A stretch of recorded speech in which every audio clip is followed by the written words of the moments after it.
न निर्गण चाक्रिया। श्री भगवान उवाच अनाश्रितं कर्मफलम् कार्यकर्म करोति च सन्न्यासी च योगी च न निरग्नि न चाक्रिया। अनुवाद श्रील प्रभुपाद द्वारा। श्री भगवान ने कहा, जो पुरुष अपने कर्म फल के प्रति अनासक्त है और जो अपने कर्तव्यों का पालन करता है वही सन्यासी और असली योगी है। वो नहीं जो ना तो अग्नि जलाता है और ना कर्म करता है। अनुवाद तात्पर्य में थोड़ा पढ़ लेता हूँ, हम उसके बाद चर्चा करेंगे। इस अध्याय में भगवान बताते हैं कि अष्टांग योग पद्धति मन तथा इंद्रियों को वश में करने का साधन है, किंतु इस कलयुग में सामान्य जनता के लिए इसे संपन्न कर पाना अत्यंत कठिन है। यद्यपि इस अध्याय में अष्टांग योग पद्धति की संस्तुति की गई है, किंतु भगवान बल देते हैं कि कर्मयोग या कृष्ण भावनामृत में कर्म करना इससे श्रेष्ठ है। इस संसार में प्रत्येक मनुष्य अपने परिवार के पालनार्थ तथा अपनी सामग्री के रक्षार्थ कर्म करता है, किंतु कोई भी मनुष्य बिना किसी स्वार्थ, किसी व्यक्तिगत तृप्ति के लिए, चाहे वो तृप्ति आत्म केंद्रिक हो या व्यापक, कर्म नहीं करता है। पूर्णता का कसौटी है कि कृष्ण भावनामृत में कर्म करना कर्मों के फलों को भोग करने के उद्देश्य से नहीं। कृष्ण भावनामृत में कर्म करना प्रत्येक व्यक्ति का कर्तव्य है, क्योंकि सभी लोग परमेश्वर का अंश है। शरीर के अंग पूरे शरीर के लिए कार्य करता है। शरीर के अंग अपनी तृप्ति के लिए नहीं करता है, अपितु पूरे शरीर की तुष्टि के लिए कार्य करता है। इस प्रकार जो जीव अपनी तुष्टि के लिए नहीं अपितु परब्रह्म की तुष्टि के लिए कार्य करता है, वही पूर्ण सन्यासी या पूर्ण योगी है। कभी कभी सन्यासी सोचते हैं कि उन्हें सारे कार्यों से मुक्ति मिल गई है, अतः वे अग्निहोत्र यज्ञ करना बंद कर देते हैं। लेकिन वस्तुतः वे स्वार्थी हैं, क्योंकि उनका लक्ष्य निराकार ब्रह्म से तादात्म्य स्थापित करना है। ऐसी इच्छा भौतिक इच्छा से तो श्रेष्ठ है, किंतु यह स्वार्थ से रहित नहीं होता है। इसी प्रकार जो योगी समस्त कर्म बंद करके अर्धनिर्मित नेत्रों से योगाभ्यास करता है, वो भी आत्मतुष्टि की इच्छा से पूरित होता है। किंतु कृष्ण भावनामयी व्यक्ति को कभी भी आत्मतुष्टि की इच्छा नहीं होता है। उसका एकमात्र लक्ष्य कृष्ण को प्रसन्न करना होता है, अतः वो पूर्ण सन्यासी या पूर्ण योगी होता है। त्याग के सर्वोच्च प्रतीक भगवान चैतन्य प्रार्थना करते हैं, न धनम न जनम न सुंदरी कविताम जगति विश्व कामाय मम जन्मनि जन्मनीश्वरे भवतात् भक्ति रहित के तुई। हे सर्वशक्तिमान प्रभु, मुझे ना तो धन संग्रह की कामना है, ना मैं सुंदर स्त्रियों के साथ रमन करने का अभिलाषी हूँ, ना ही मुझे अनुयायी का कामना है। मैं तो जन्म जन्मांतर में आपकी प्रेम भक्ति में अहितु की कृपा का ही अभिलाषी हूँ। तो यहाँ पे बोलते हैं भगवान, जो पुरुष अपने कर्म फल के प्रति अनासक्त है और जो अपने कर्तव्य को पालन करता है, वो सन्यासी और असली योगी है।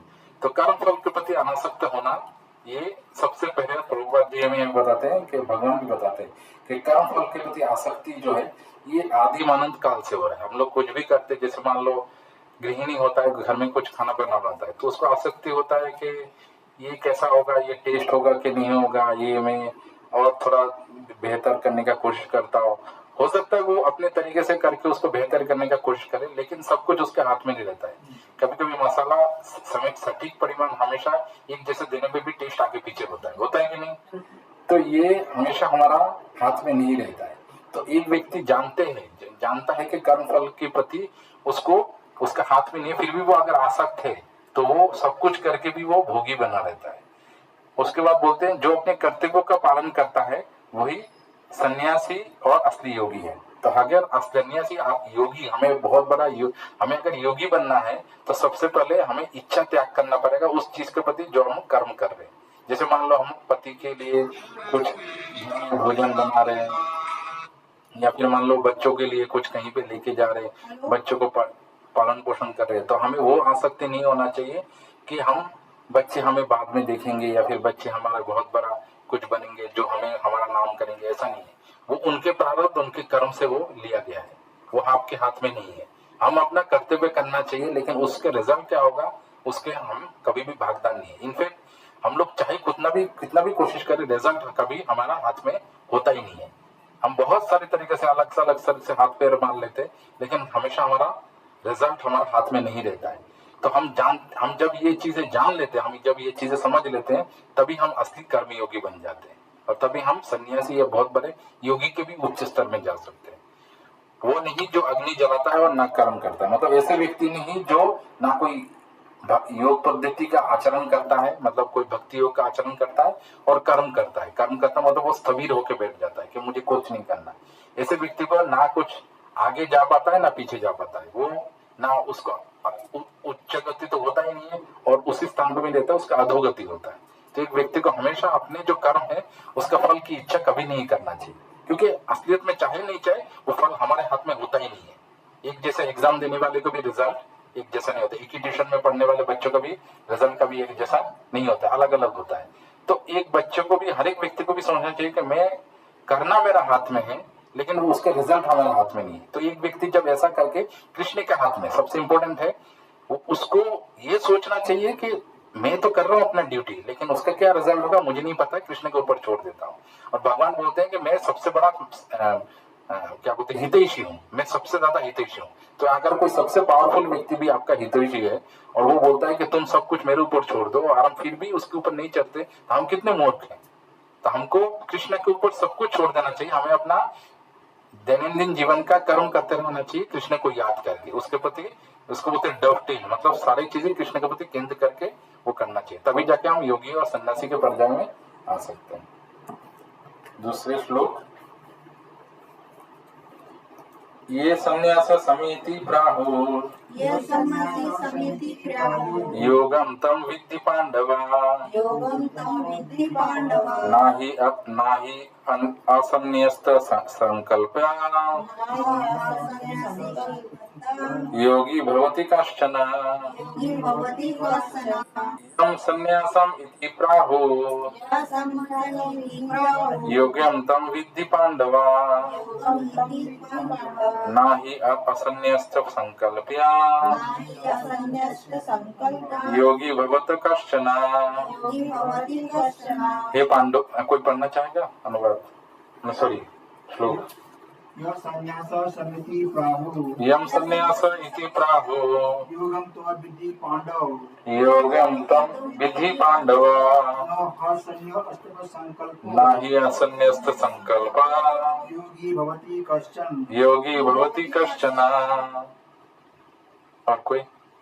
यं सन्यासम् इति प्राहुः यम सन्यासम इति प्राहुः योगं तं विद्धि पांडव योगं तं विद्धि पांडव नाहि असन्यस्त संकल्पः नाही असन्यस्त संकल्प योगी भवति कश्चन। योगी भवति कश्चन। तुम पढ़ना चाहोगे? यं सन्यासम् इति प्राहुः यम सन्यासम इति प्राहुः योगं तं विद्धि पाण्डव योगं तं विद्धि पांडव नाहि अन्यश्च संकल्प नाही असन्यस्त संकल्प योगी भवति कश्चन। योगी भवति कश्चन। ना सम्मति हाँ पढ़ो। ना सम्मति सम्मतो प्राहुः यम सन्यासम इति प्राहुः योगी ता विद्धि पांडव योगं तं विद्धि पांडव। साहु अन्य नीचे देख के पढ़ो, एक एक शब्द का जो नीचे है। नाही असन्य, नाही असन्य नाही असन्यस्त संकल्प योगी भक्ति कश्चन। योगी भवते कश्चन। अनुवाद श्रील प्रभुपाद द्वारा। हे पांडुपुत्र, हे पांडुपुत्र जिसे संन्यास कहते हैं, जिसे संन्यास कहते हैं उसे ही तुम योग तथा उसे ही तुम योग तथा परब्रह्म से युक्त होना जानो, से युक्त होना जानो, क्योंकि इंद्रिय तृप्ति के लिए, क्योंकि इंद्रिय तृप्ति के लिए इच्छा को त्यागे बिना इच्छा को त्यागे बिना कोई कभी योगी नहीं हो सकता। कोई कभी योगी नहीं हो सकता। क्लियर है? भगवान क्लियर दे रहे हैं। तात्पर्य श्रील प्रभुपाद द्वारा एक बार पढ़ लेता हूँ। वास्तविक संन्यास योग या भक्ति का अर्थ है जीवात्मा अपनी स्वाभाविक स्थिति को जाने और तदनुसार कर्म करे। जीवात्मा का अपना स्वतंत्र अस्तित्व नहीं होता है, वो परमेश्वर की तटस्थ शक्ति है। जब वो माया के वशीभूत होता है तो वो बद्ध हो जाता है, किंतु जब वो कृष्ण भावना भावित रहता है अर्थात आध्यात्मिक शक्ति में सजग रहता है तो वो अपनी सहज स्थिति में होता है। इस प्रकार जब मनुष्य पूर्ण ज्ञान में होता है तो वो समस्त इंद्रिय तृप्ति को त्याग देता है अर्थात समस्त इंद्रिय तृप्ति की कार्यकलापों को त्याग देता है। इसके अभ्यास योगी करते हैं जो इंद्रियों की भौतिक आसक्ति से रोकते हैं, किंतु कृष्ण भावना व्यक्ति तो ऐसी किसी भी वस्तु में अपनी इंद्रियों को लगाने के अवसर ही नहीं मिलता है जो कृष्ण के निमित्त ना हो। फलतः कृष्ण भावना भावित व्यक्ति सन्यासी तथा योगी साथ साथ होता है। ज्ञान तथा इंद्रिय निग्रह योग की ये दोनों प्रयोजन कृष्ण भावनामृत द्वारा स्वतः पूरे हो जाते हैं। यदि मनुष्य स्वार्थ का त्याग नहीं कर पाता है तो ज्ञान तथा योग व्यर्थ रहते हैं। जीवात्मा का मुख्य ध्यान समस्त प्रकार के आत्मवृत्ति को त्याग कर परमेश्वर की तुष्टि करने के लिए तैयार रहना है। कृष्ण भावना भावित व्यक्ति में किसी प्रकार की आत्म तृप्ति की इच्छा नहीं रहती है, वो सदैव परमेश्वर की प्रसन्नता में लगा रहता है। अतः जिसे परमेश्वर के विषय में कुछ भी नहीं पता है होता है वो भी स्वार्थ पूर्ति में लगा रहता है, क्योंकि कोई भी कभी निष्क्रिय नहीं रह सकता। कृष्ण भावनामृत का अभ्यास करने से सारे कार्य सुचारू रूप से संपन्न होते हैं। तो यहाँ पे भगवान बोल रहे हैं, हे पांडुपुत्र, जिसे संन्यास कहते हो उसे तुम योग अर्थात परब्रह्म में युक्त जानो। जो संन्यास कहते हो तो योग और परब्रह्म, तो यहाँ पे बोल रहे हैं कि अगर कोई व्यक्ति योग में अगर वो बोलता है कि मैं संन्यासी हूं तो उसको परब्रह्म से वो और योग अपनी योग के द्वारा परब्रह्म से वो जुड़ा हुआ है। योग का मतलब है जोड़ना। तो एक व्यक्ति अगर परब्रह्म से जुड़ा हुआ है तो परब्रह्म से युक्त होने का मतलब क्या है? परब्रह्म से युक्त होने का मतलब क्या है कि परब्रह्म के जो दिशा निर्देश है, परब्रह्म के जो आदेश है उनका पालन करना। भगवान बोलते मन मना भवो मत भक्तो, तुम मेरे बारे में सोचो, मेरा भक्त बनो, मेरे बारे में तपस्या करो, मेरे ही सब कुछ सोचो, जो भी करते हो, खाते हो, सोते हो, सब मुझे अर्पण करके करो। तो अगर हम ये सब मान के चलते तो हम परब्रह्म में युक्त रहते हैं और युक्त जानो, क्योंकि इंद्रिय तृप्ति के लिए इच्छा को त्याग किए बिना कोई भी योगी नहीं बन सकता। तो वही चीजें बार बार आ रहा है कि इंद्रिय तृप्ति की इच्छा, मुझे जो इंद्रिय तृप्ति है, मुझे और अच्छा देखना है, मुझे थोड़ा और प्रतिष्ठा चाहिए, मैं बहुत बड़ा व्यक्ति हूँ, लोग मुझे बोले, मेरे आके बोले अरे आप कितना जानते हो, या फिर मुझे और थोड़ा और कुछ खाने को मिल जाए और थोड़ा अच्छे शरीर को दिखाने को मिल जाए। तो ये सब जो इच्छाएं है ना, इसको त्याग अगर कोई नहीं कर पाएगा तो वो परब्रह्म को कभी नहीं जान पाएगा और फलतः वो जन्म मृत्यु के चक्कर से कभी निकल नहीं पाएगा। यहीं पे बिल्कुल अलग अलग शरीर लेता रहेगा और भूखता रहेगा। तो इच्छाओं को त्याग करना चाहिए। इच्छाओं को त्याग करना मतलब कर्म त्याग नहीं, वही इच्छाओं को परब्रह्म के साथ जोड़ देना। जैसे मैं फिर से बात बता रहा हूँ, अगर सोने का इच्छा है, अगर सोने का इच्छा तो भगवान के बारे में सोच के सो, अगर खाने की इच्छा है तो भोग लगा के खाओ, अगर पहनने का इच्छा है तो भगवान को अर्पण करके पहनो, अगर सूंघने का इच्छा है तो भगवान के चरण कमल के फूल सूंघो, तो ऐसा करके देखने का इच्छा तो भगवान के धाम या भगवान के विग्रह देखो। तो ऐसे करके हमारे जो इंद्रियों की इच्छा है ना, उसको ऐसे डाइवर्ट करना पड़ता है, तभी जाके हम परब्रह्म से युक्त होते हैं। और ऐसा करने से अंत में जब हमारा 70, 80, 85, 90 साल हो जाता है, तब जाके हम लोग अंत समय में भगवान का निरंतर याद कर पाते हैं और तब जाके हम लोग जन्म मृत्यु के चक्कर में हम लोग निकल पाते हैं, है ना। अगला श्लोक 3। आरारुक्ष मुनेर्योगम कर्म कारणम उच्यते योग आरारुष्य तस्य एवं क्षमा कारणम उच्यते। आरारुक्ष मुने योगम कर्म कारणम उच्यते योग आरुष्य तस्य एवं क्षमा कारणम उच्यते। कोई पढ़ना चाहेगा? आरुक्ष मुने योगम कर्म कारणम उच्यते योगारूढ़स्य तस्य क्षमा कारणम उच्यते।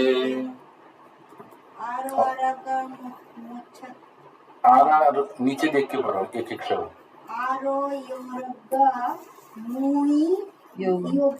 आरारुक्ष मुने योगम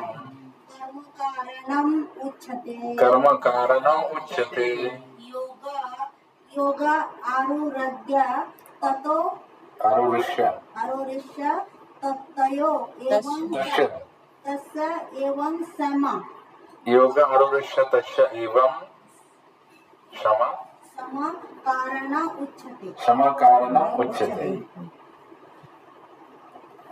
अनुवाद शिला प्रभुपाद द्वारा अष्टांग योग के नव साधक के लिए कर्म साधन कहलाता है। अष्टांग योग के नव साधक के लिए कर्म साधन कहलाता है। और योग सिद्ध पुरुष के लिए समस्त भौतिक कार्यकलापों का परित्याग ही साधन कहा जाता है। योग सिद्ध पुरुष के लिए काल पापों का परित्याग कर साधन कहा जाता है। तो यहाँ पे एक दो तीन लाइन में पढ़ लेता हूँ। हाँ, जहाँ तक अष्टांग योग का संबंध है, विभिन्न नियमों का आसनों को द्वारा ध्यान में प्रविष्ट होने के लिए आरंभिक प्रयासों को सकाम कर्म माना जाता है। ऐसे कर्म में पूर्ण मानसिक संतुलन प्राप्त होता है, जिससे इंद्रिय वश में होता है। जब मनुष्य पूर्ण ध्यान में सिद्धस्त हो जाता है तो विचलित करने वाले समस्त मानसिक कार्य बंद हो जाता है। तो यहाँ पे भगवान बोल रहे अष्टांग योग नव साधक के लिए कर्म साधन कहलाता है।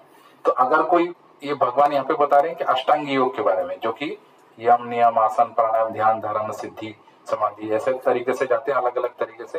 तो इसमें बोलते हैं अगर कोई आगे आगे आगे जाके या भी बोलते हैं कि विभिन्न चराव के अनुसार इस सीढ़ी को विभिन्न भाग भिन्न भिन्न नामों से जानते हैं, क्योंकि कुल मिलाकर ये पूरी सीढ़ी योग कहलाता है और इसे 3 भागों में विभाजित किया जाता है। ज्ञान योग, धन योग, ध्यान योग और भक्ति योग। सीढ़ी के प्रारंभिक भाग को योगारक्षु अवस्था, अंतिम भाग को योगारूढ़ कहा जाता है, रूढ़ कहा जाता है। परमेश्वर से युक्त होने की विधि को योग कहा जाता है। इसकी तुलना इस सीढ़ी से की जाती है जिससे सर्वोच्च आध्यात्मिक सिद्धि प्राप्त की जाती है। ये सीढ़ी जीव की अधम अवस्था से प्रारंभ होकर आध्यात्मिक जीवन के पूर्ण साक्षात्कार तक जाता है। क्लियरली यहाँ पे प्रभुपाद बता रहे, अधम अवस्था से आध्यात्मिक जीवन के पूर्ण आत्म साक्षात तक जाता है। और ये इसको विधि, किसको, परमेश्वर से युक्त होने की विधि को योग कहा गया है।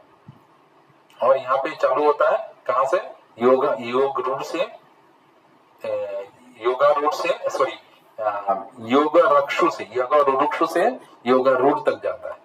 तो यहाँ पे कब अष्टांग योग के लिए बोल रहे हैं, अष्टांग योग के लिए बोल रहे हैं। और योग सिद्ध पुरुष के लिए समस्त भौतिक कार्यकलाप का परित्याग ही साधन कहा जाता है। तो कोई भी अगर अपने जीवन में साधन या साधक बोला जाता है तो उसको जितने भी उसके समस्त भौतिक कार्यकलाप होना उसको परित्याग करना पड़ता है। भौतिक कार्यकलाप मतलब कौन सा, ऐसे कार्यकलाप जो कृष्ण से संबंधित नहीं हो।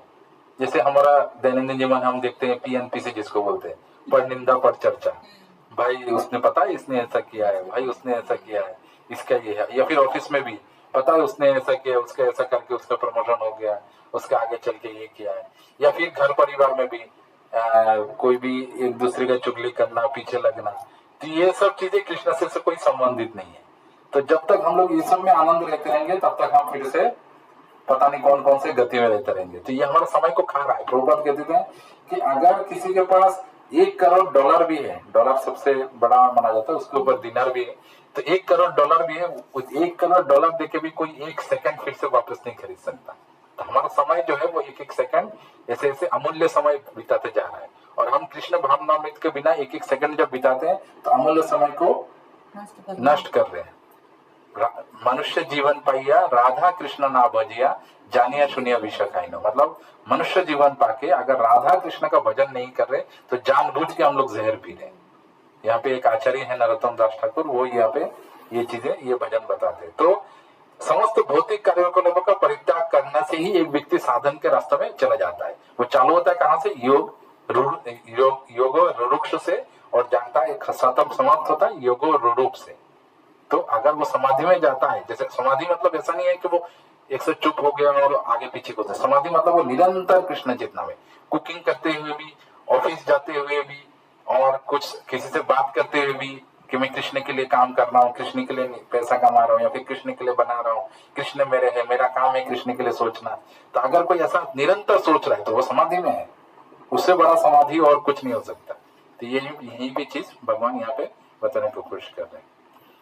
अगला श्लोक यदा हीनेन्द्रियार्थेषु यदा हि इंद्रियार्थेषु न कर्मसु अनुसज्जते न कर्मसु अनुसज्जते सर्वसंकल्प संन्यासी सर्वसंकल्प सन्यासी योग आरूढ़ तदा उच्यते यदा ही न इंद्रिय अर्थेषु इंद्रियार्थेषु न कर्मसु अनुसज्जते न कर्मसु अनुसज्जते सर्वसंकल्प संन्यासी सर्वसंकल्प सन्यासी योग आरूढ़ तदा उच्यते। योगारूढतदा युज्यते। कोई पढ़ना चाहेगा? सदा ही न यदा ही यदा ही यदा ही न इंद्रिय अर्थेषु यदा ही न इंद्रिय अर्थेषु न कर्मसु सज्जते सज्जते न कर्मेषु अनुसज्जते संकल्प सर्वसंकल्प सन्यासी सन्यासी सर्वसंकल्प संन्यासी योग आरूढ़ तदा उच्यते। योग आरूढ़ तदा उच्यते। और कोई? यदा हि न इंद्रियार्थेषु यदा ही न इंद्रिय अर्थेषु न कर्मसु अनुसज्जते न कर्मेषु अनुसज्जते सर्वसंकल्प सन्यासी सर्वसंकल्प संन्यासी योगे आरूढ़ः तदा उच्यते। योग आरूढ़ तथा उच्यते। और कोई नहीं? नहीं पढ़ो, तुम्हारा अच्छा होगा, तुम्हारा भला होगा। यदा हि न इंद्रियार्थेषु यदा ही न इंद्रिय अर्थेषु न कर्मसु अनुसज्जते न कर्मसु अनुसज्जते सर्वसंकल्प सन्यासी सर्वसंकल्प संन्यासी योगारूढ़ तदा उच्यते। योग आरूढ़ तथा उच्यते। अनुभव शिला प्रभुपाद द्वारा। जब कोई पुरुष समस्त भौतिक इच्छा को त्याग करके जब कोई पुरुष समस्त इच्छाओं को त्याग करके न तो इंद्रिय तृप्ति के लिए काम करता है न तो इंद्रिय तृप्ति के लिए काम करता है और न सकाम कर्मों में प्रवृत्त होता है और न सकाम कर्म में प्रवृत्त होता है तो वो योगारूढ़ कहलाया जाता है। तो ये योगारूढ़ कहलाता है। छोटा सा तात्पर्य मैं पढ़ता हूँ। जब मनुष्य भगवान के दिव्य प्रेमा भक्त में पूरी तरह लगा रहता है तो वह अपने आप प्रसन्न रहता है और इस तरह वो इंद्रिय तृप्ति या सकाम काम में प्रवृत्त नहीं होता है। अन्यथा इंद्रिय तृप्ति में लगना ही पड़ता है क्योंकि कर्म के बिना कोई नहीं रह सकता है। बिना कृष्ण भावनामृत के मनुष्य सदैव स्वार्थ में तत्पर रहता है, किंतु कृष्ण भावना भावित व्यक्ति कृष्ण की प्रसन्नता के लिए ही सब कुछ करता है। फलतः वो इंद्रिय तृप्ति से पूरी तरह विरक्त रहता है। किंतु जिसे ऐसी अनुभूति प्राप्त नहीं है उसे चाहिए कि भौतिक इच्छा से बचे रहने का ये यंत्रवत प्रयास करे, तभी वो योग की सीढ़ी से ऊपर पहुंच सकता है। फिर लाइन बता रहे हैं प्रभुपाद, बिना कृष्ण भावना के मनुष्य सदैव स्वार्थ में तत्पर रहता है। अगर कोई कृष्ण के बारे में नहीं सोचे तो हमेशा स्वार्थ सोच रहा है कि इसमें मेरा क्या है, उसमें मेरा क्या है, मैं ऐसा करूंगा तो मुझे क्या प्रॉफिट मिलेगा। किंतु कृष्ण भावना भावित व्यक्ति कृष्ण के प्रसन्नता के लिए ही सब कुछ करता है। वो कृष्ण के बारे में हमेशा सोच के करता है और फलतः वो इंद्रिय तृप्ति से पूरे, तो ऑटोमेटिक आपका इंद्रिय तृप्ति में इच्छा चला जाएगा क्योंकि उसका हमेशा ये चीज सोचेगा कि मैं कृष्ण के लिए क्या करूं। तो ऐसा जब आप वो सोचेगा ना तो उसको इंद्रिय तृप्ति का कोई भी इच्छा वहां पे रहेगा नहीं।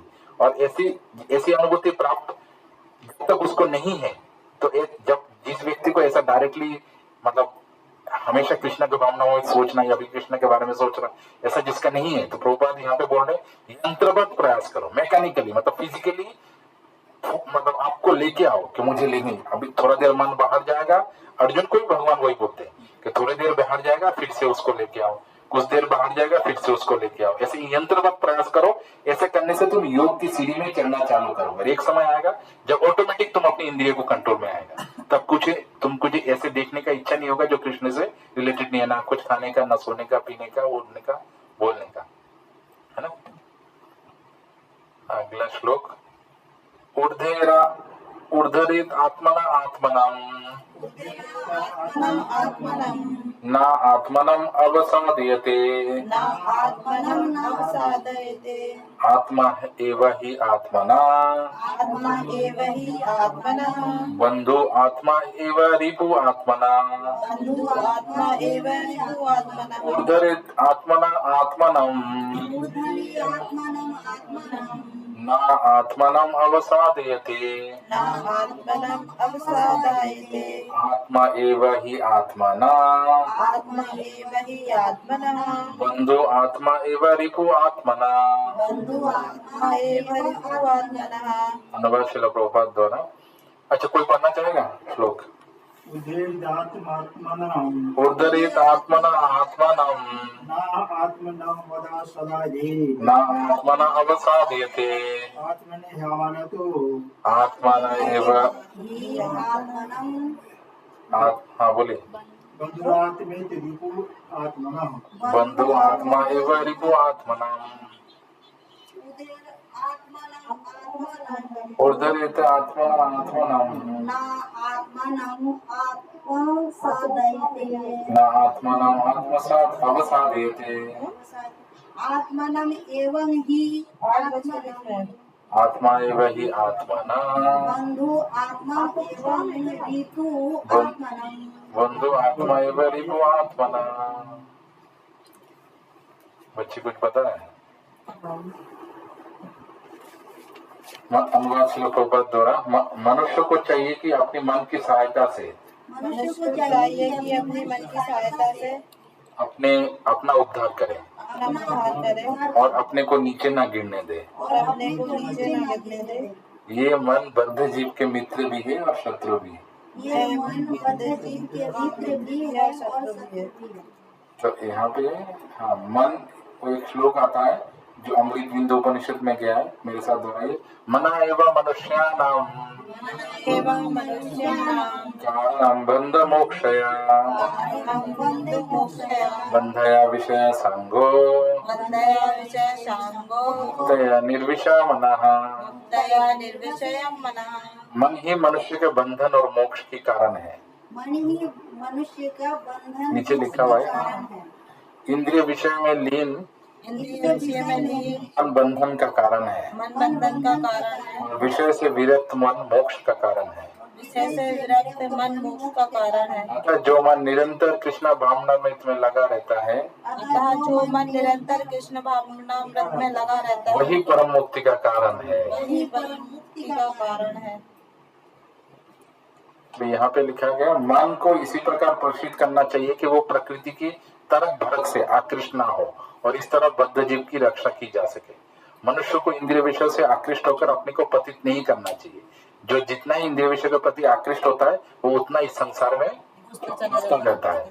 अपने को विरत करने का सर्वोत्कृष्ट साधन है कि मन को सदैव कृष्णामृत में रखा जाए। कि ही शब्द इस बात पर बल देने का प्रयुक्त है, अतः इसे अवश्य करना चाहिए।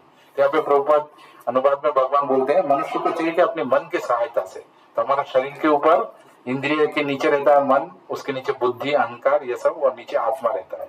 तो मन जो है ना वो इंद्रियों को कंट्रोल करता है, उल्टा इंद्रिय मन को नहीं कंट्रोल करता, मन इंद्रियों को कंट्रोल करता है। तो भगवान यहाँ पे बोलते हैं कि एक मन की सहायता से अपने को उद्धार करो। मन उसको नीचे ना गिरने दो, मतलब अपने मन को नीचे ना गिरने दो। ये मन बद्ध जीव का मित्र भी है और शत्रु भी है। तो हमेशा हम देखेंगे मन जो है ना वो बोलते हैं, हिंदी में कहावत है, जो मन की सुनता है वो मंकी बन जाता है। तो अगर मन ऐसा बंदर जैसा है, उछाल छलांग इधर से उधर छलांग लगाता रहता है। आज ये बैठा हूं तो मेरा मन कर रहा है शायद उधर जाऊं इधर जाऊं, तो इससे कंट्रोल करने का सबसे आसान तरीका है कि कंटिन्यूअस कुछ ना कुछ एंगेजमेंट में रहो, ऐसे कुछ एक्टिविटी में रहो जो कृष्ण भावनामृत में आपको लेके जाए। जब फ्री टाइम हो तो ऑब्वियसली कथा सुनो, लेक्चर सुनो, शास्त्रों का अध्ययन करो, या फिर ऐसे व्यक्ति के साथ रहो जो कृष्ण भावनामृत का प्रैक्टिस कर रहा है, तो उसके साथ रहोगे, उसको देखते या फिर उसके साथ चर्चा करते आपको याद आ जाएगा। नहीं तो आपको अगर खाली बैठे रहोगे ना, बोलते हैं ना मतलब हाँ शैतान का, तो वो हमेशा इधर उधर लेके जाएगा और आप कभी भी इंद्रिय को कंट्रोल नहीं कर पाओगे। ये जो मैं बोल रहा हूँ ना बार बार कि इंद्रियों को भगवान के विषय में लगाना, सुनने का हो इच्छा हो तो ऐसा करो, ये तभी होगा जब आप मन को ऐसा बोलोगे कि चलो जाके उधर जाके सुन के आते हैं, या फिर मन को बोलोगे चलो कुछ भोग लगा के अच्छा खाते हैं। अगर मन को बोलोगे अरे रहने दो आज खाना नहीं खाना है, तो मन जरूर बोलेगा कि कुछ ना कुछ और खाओ। या फिर कुछ कपड़ा पहनने का है तो जरूर मन बोलेगा कि चलो मैं कुछ तरक भरक वाला कपड़ा पहनता हूँ और सबको दिखाता हूँ। तो आप अगर बोलोगे नहीं भगवान को जो पसंद है वैसा कपड़ा मैं करता हूँ, चलो थोड़ा ऐसा कपड़ा पहनता हूँ तो ऐसा कपड़ा रखोगे तो आप पहनने का मन करेगा, तब जाके मन को दूसरे कपड़े पहनने का इच्छा नहीं होगा। किसी को घूमने का इच्छा है, आपको इच्छा है बहुत ज्यादा घूमने का कहीं इधर उधर, तो आप नहीं तो शिमला मसूरी कुल्लू से नैनीताल चले जाओगे। आप बोलो चलो थोड़ा केदारनाथ बद्रीनाथ या फिर पास में ये है वृंदावन है तो वहां भी घूम के आ जाए, तो ऐसे जाओगे तो एंगेज रहेगा, तब दूसरी चीजों में मन भटकेगा नहीं। तो ये ऐसा मन को कंट्रोल करना चाहिए। 6वां श्लोक।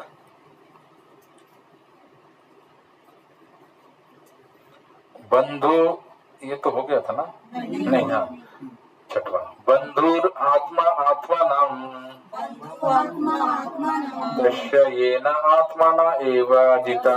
येन आत्मना एव आत्मना बंधु आत्मना आत्मना तस्य बन्धु आत्मना आत्मना तस्य येन आत्मना एव आत्मना जिता।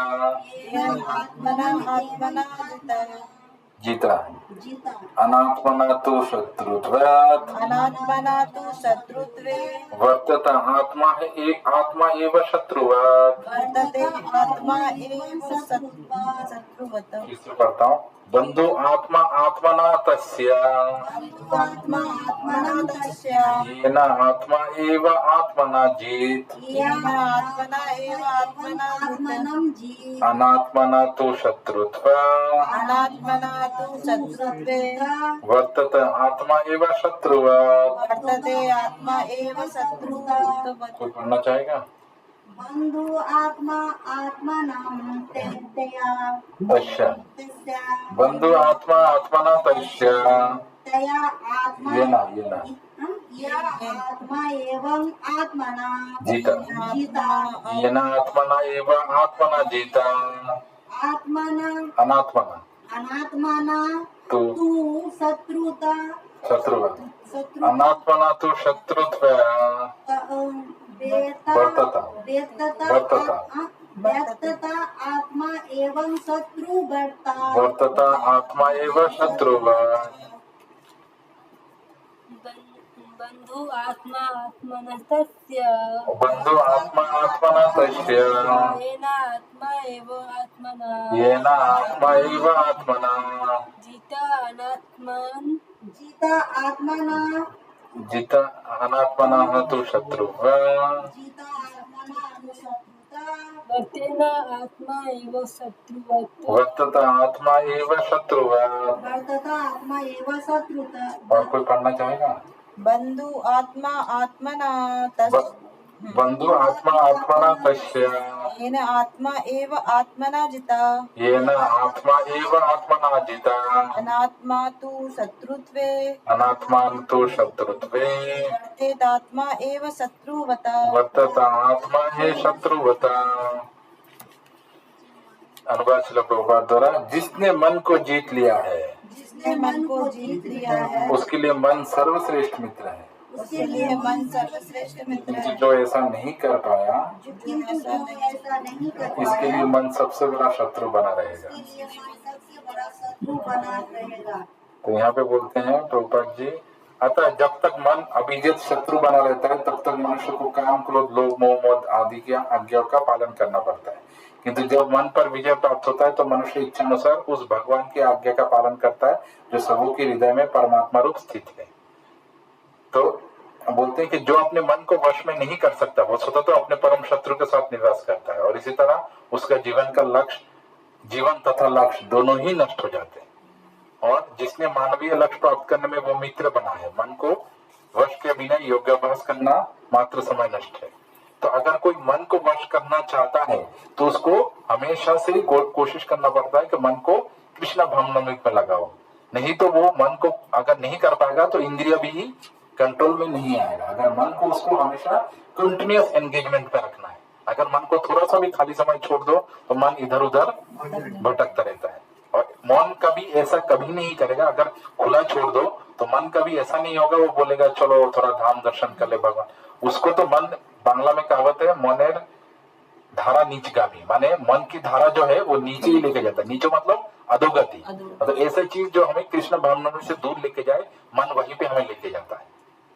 तो ये चीजें हमेशा मन का काम है। तो इसीलिए मन को हमें हमेशा कंट्रोल, और मन ऐसा चंचल बच्चा भी है, मन एक चंचल बच्चा है, बच्चा का जैसे मारो आप फिर भी कुछ देर शांत रहेगा फिर से करने लगे, तो मन को आप जबरदस्ती में नहीं बोल सकते कि इधर लग इधर लग, उसको आपको बहला फुसला के, जैसे बच्चों को बोलते हैं चलो थोड़ा ठीक है तेरा सुन लूंगा अभी तो मेरा ये सुन ले, ऐसा करके बच्चों को हम बोलते हैं ना, तो वैसे ही मन को भी बोलना पड़ता है, ठीक है तुम जैसा चाहो वैसे करूंगा, अभी मैं तुम्हारा ये कर लेता हूँ, अभी चलो ये करके देखते हैं, अभी थोड़ा मंदिर जाके आते हैं, अभी थोड़ा कथन सुनते हैं, अभी थोड़ा प्रसाद खा के देखते हैं, ऐसा करते करते करते करते करते एक समय आता है जब बोलना नहीं पड़ता, जैसे बच्चा भी कंट्रोल में आ जाता है वैसे मन भी कंट्रोल में आ जाता है। जीतात्मना प्रशांतस्य परमात्मा समाहितः शीतोष्ण सुख दुःखेषु तथा मानापमानय। कोई पढ़ना चाहेगा?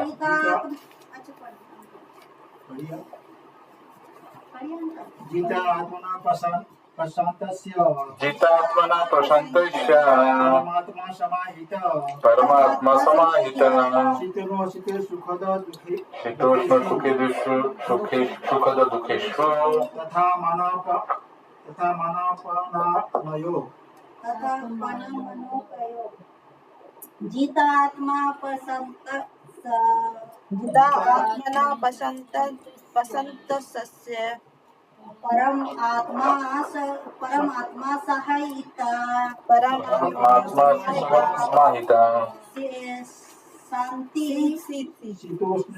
शीतोष्ण सुखो दुःख शीतोष्ण सुखो दुःख तथा मनो अपमानय तथा मनो अपमानय।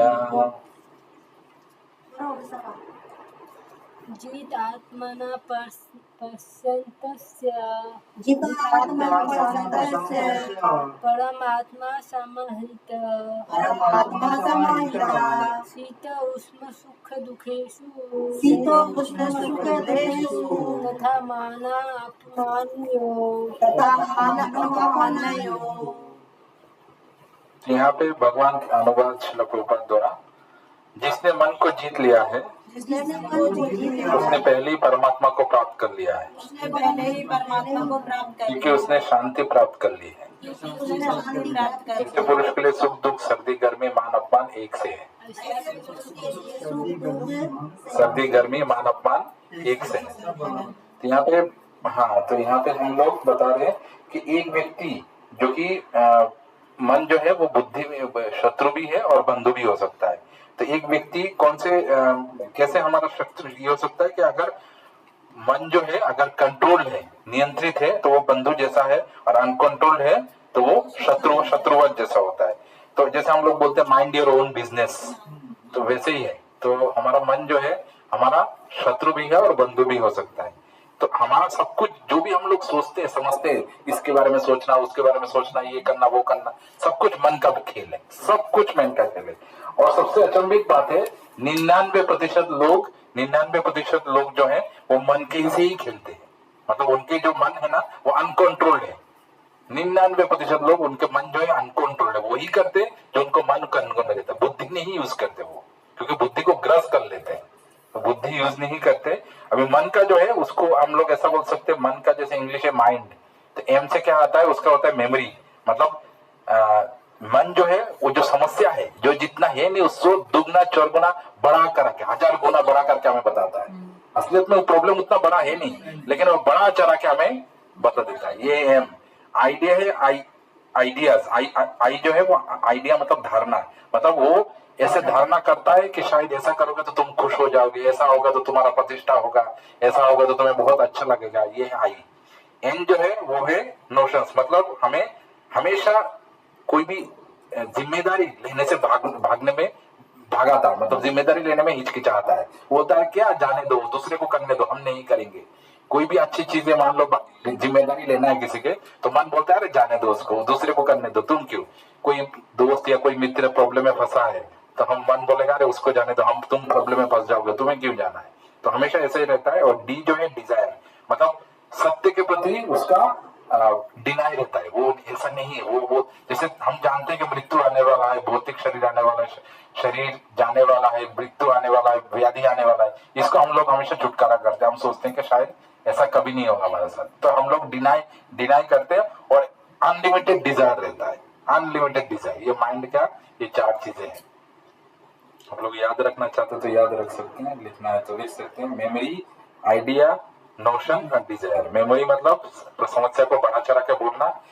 आइडियाज मतलब जितने भी ये चीजें हैं, मतलब सुख का इच्छा होता है उसको इमेजिन करता है कि ऐसा करोगे तो तुम बहुत सुखी हो जाओगे, प्रतिष्ठा होगा ऐसा। नोशन मतलब कोई भी जिम्मेदारी लेने से हिचकिचाता है। और डिजायर मतलब हमेशा अनलिमिटेड डिजायर और रियलिटी से वो भागता है। जो भी जागतिक दुनिया में जो भी है उससे वो भागता है। वो सोचता है मेरे साथ ऐसा नहीं होगा, मैं तो मस्त हूँ। तो ये माइंड, ये सारी चीजें मन का खेल है, सब मन ऐसा कराता है। तो अगर कोई व्यक्ति मन को कंट्रोल कर लेता है तो वो परमात्मा उसको मिल जाता है और वो शांति प्राप्त करता है। और उस जैसे मान लो कि सुख दुख, सर्दी गर्मी और मान अपमान, ये सारे चीजें तभी होता है जब व्यक्ति मन को कंट्रोल कर पाता है। तो ये जिसने मन को जीत लिया उसने पहले परमात्मा प्राप्त कर लिया, क्योंकि उसने शांति प्राप्त कर ली। शांति तो आएगा ही, क्योंकि उसको कभी भी सर्दी गर्मी मान अपमान का उसको चिंता नहीं होगा, क्योंकि उसको लगेगा कि जो हो रहा है कृष्ण की इच्छा से हो रहा है, सब कुछ प्रारब्ध के, सब कर्म के। तो उसको कभी भी कोई चीज का मतलब ज्यादा उसको प्रॉब्लम नहीं होगा, मतलब उसको ज्यादा उसको परेशानी नहीं होगा। अगर कुछ समस्या आ रहा है वो भी कृष्ण का इच्छा, कृष्ण मेरे बारे में सोच रहा है, जान रहा है, क्योंकि मैं कृष्ण के रास्ते में चल रहा हूँ, तो कृष्ण मेरे बारे में कुछ अच्छा ही सोचा होगा। हो सकता है मैं नहीं देख पा रहा हूँ लेकिन कृष्ण देख पा रहा है, तो वो कभी उससे टेंशन नहीं लेता है। और अगर कुछ अच्छा हो रहा है तो ये कृष्ण दे रहा है। हो सकता है कृष्ण के बारे में और कुछ प्रचार करने, कृष्ण भावनामृत को आगे बढ़ाना है, इसके लिए हम लोग ये सब कोशिश कर रहे हैं। तो कृष्ण ने बहुत खुश होकर मेरा पुण्य कर्म के लिए मुझे ये दिया, प्रमोशन दिया, अच्छे जॉब दिया, नौकरी दिया, बीवी बच्चे सब कुछ दिया है। तो ये सब हम एक व्यक्ति ऐसा सोच के अपने जीवन जीता है तो वो कभी भी अपने टेंशन में नहीं रहता है। आज इतना तक ही रहने दे आप चल। हाँ, एक माला करते हैं, माला मदरसा। সবাই তো इसको माला আছে हाँ, नहीं आपके पास भी माला है ना? हाँ, तब तो सही है। मेरा माला लेके आ जाओ, बैग में। हाँ, बैग में दूसरा चीज में। अच्छा चलो, मैं